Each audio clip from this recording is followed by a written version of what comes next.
कि जब सूट को डिसमिस कर दिया जाता है रूल 2 के तहत, यानी non payment of postal charges, non payment of court fee या non appearance of plaintiff in the court, यानी रूल 3, रूल 2 और 3 में जब उसको डिसमिस कर दिया जाता है तो जनाब इसमें प्लेंटिफ के पास ऑप्शन मौजूद है, वो फ्रेश सूट जो है वो फाइल कर सकता है, लेकिन subject to the law of limitation.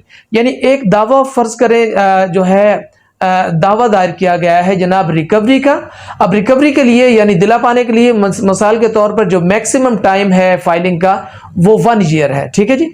अब सूट डिसमिस हो गया, जब डिसमिस हुआ तो 1 साल का टाइम जो है उस वक्त को जिस वक्त रिकवरी मतलूब थी, यानी पैसों की अदायगी का जो टाइम था उसको 1 साल का वक्त गुजर गया और सूट जो है वो डिसमिस हो गया नॉन अपीयरेंस पर या नॉन पेमेंट ऑफ चार्जेस पर। अब जनाब चूंकि लिमिटेशन जो है वो गुजर चुकी है 1 साल की मुद्दत, तो अब यहां पर जो वो प्लेंटिफ है अगर वो इंस्टीट्यूट करना चाहता है नया सूट, तो जनाब वो नया सूट जो है वो बार है। किस वजह से? लिमिटेशन की वजह से। तो फिर उसको क्या करना पड़ेगा जनाब? तो उसको करना पड़ेगा उस पहले वाले यानी उस सूट की रेस्टोरेशन के हवाले से वो एक एप्लीकेशन फाइल करेगा। अच्छा, इस एप्लीकेशन के हवाले से आर्टिकल जो है 163 जो है वो अप्लाई करेगा और इसमें जब मुद्दत बयान की गई है एप्लीकेशन देने की रेस्टोरेशन ऑफ सूट की, वो जनाब 1 माह है।